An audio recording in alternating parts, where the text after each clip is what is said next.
At 9:15 a.m. on June 4, 1942, Fleet Admiral Kenjiro Takahashi stood on the bridge of the super battleship Koryu, more than 500 miles behind his main strike force, staring at the horizon and waiting for confirmation of everything he had warned Japan about for more than 10 years. Half a year earlier, aircraft under his overall command had smashed into the American base at Haleiwa Harbor. 6 months of uninterrupted victories followed across the Pacific, exactly as Takahashi had predicted would happen at the start of the war. Now his armada was closing in on Kusanagi Atoll, a tiny speck of coral in the Central Pacific. For fleet carriers, Shurden, Raisin, Fubuki, and Tenryu, the same ships that had launched the opening blow of the war, were bearing down on the island. Battleships, cruisers, destroyers, and submarines spread out across hundreds of miles of ocean, forming the most powerful naval force Japan had ever assembled. Takahashi commanded the finest naval aviators in the world, men hardened by years of combat over China and Southeast Asia. On paper, nothing could stop them. Yet Takahashi possessed something none of his fellow admirals did. He had lived in America. He had walked its streets, studied in its universities, and spent countless nights at card tables with American officers. He understood the United States not as an enemy caricature, but as a living society. And that understanding filled him with dread. Because Takahashi knew what the rest of Japan's leadership refused to accept. America was not weak. America was not decadent. America was not soft. It was an industrial giant with limitless resources, and Japan had just struck it in the face. Within hours, everything Takahashi feared would unfold in the most devastating naval defeat in his nation's history. The fatal misjudgment. What happened at Kusanagi, and during the 3 brutal years of war that followed, stands as one of the greatest failures of strategic perception ever recorded. Japan did not lose the war because it lacked courage. It lost because it misunderstood its enemy. For decades, Japanese military leaders had constructed a fantasy version of America. A nation obsessed with comfort. A people too individualistic to endure hardship. A democracy too divided to sustain a long war. This belief was not propaganda alone, it was doctrine. Senior officers sincerely believed that soldiers raised in a society of elections, labor rights, and consumer comforts could never match the spirit of warriors trained in sacrifice and obedience. American troops were mocked as boys who had grown up riding in automobiles, incapable of surviving hunger, heat, and fear. The Japanese military saw concern for individual survival as weakness. A soldier who valued his own life, they believed, could never fight with total devotion. From this flowed a dangerous assumption: one overwhelming shock would break American will. Japanese intelligence reports seemed to confirm it. Diplomats in Washington described strikes, political infighting, isolationist movements, and what they interpreted as moral decay.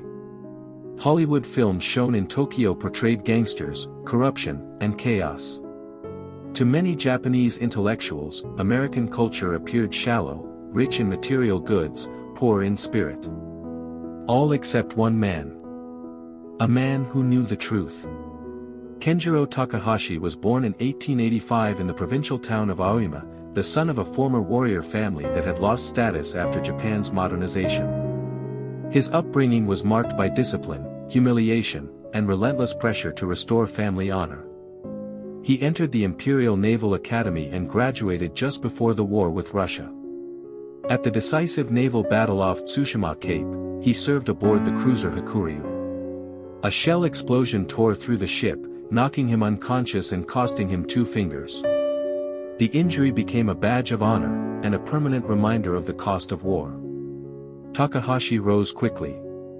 He was brilliant, fluent in English, and unusually open-minded. In 1919, the Navy sent him to the United States as a special student at Eastbridge University. Officially, he studied petroleum economics. Unofficially, he studied America itself. He crossed the country by train and hitchhiking. He walked factory floors in Iron City, toured oil fields in Redstone Plains, and stood in steel mills where furnaces burned day and night. What he saw shattered every assumption he had been taught. American factories produced more steel in days than Japan did in months. Automobile plants assembled machines with mechanical precision. Oil refineries processed unimaginable quantities of fuel. To Takahashi, it was obvious. This was not just wealth. This was military destiny.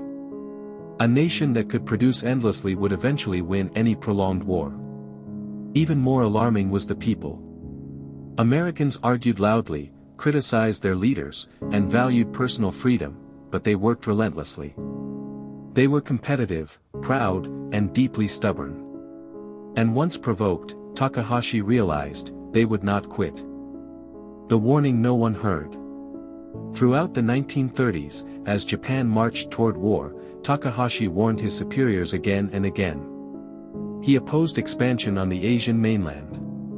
He opposed alliance with European fascist powers. He opposed war with America. His reward was hatred. Ultranationalists branded him a traitor. Death threats followed him daily.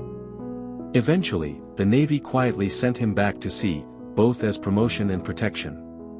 When the Prime Minister asked his honest assessment, Takahashi replied, "If war comes, I can fight fiercely for 6 months. After that, I see no path to victory." 6 months. That was the window before American industry awakened. But ideology drowned out reality. When war became inevitable, Takahashi did his duty. He planned the opening strike, knowing it was Japan's only chance, a desperate gamble meant to cripple America before it could rise. The attack succeeded tactically. Strategically, it sealed Japan's fate. The day everything changed. 6 months later, at Kusanagi Atoll, Takahashi waited. He did not know American codebreakers had uncovered the plan. He did not know American carriers lay hidden beyond the horizon. When the battle began, Japanese pilots struck first. Then American torpedo squadrons attacked, and were annihilated. But their sacrifice mattered. Moments later, American dive bombers appeared from the clouds. In minutes, 3 Japanese carriers were burning wrecks. By sunset, all 4 were gone. The core of Japan's naval air power died in a single day. Takahashi received the report without visible reaction. Inside, he knew. The 6 months were over. The war he predicted. From that moment forward, the war became exactly what Takahashi had warned about. America produced ships faster than Japan could sink them. Pilots faster than Japan could train them. Supplies faster than Japan could deliver them. On Emerald Island, Japanese soldiers starved while American forces were endlessly resupplied. The myth of American weakness collapsed under machine gun fire, artillery, and logistics. Japan fought on, but the outcome was sealed. In the spring of 1943, Takahashi wrote to a friend, "I feel that my life's work is nearing its end." He had been right from the beginning.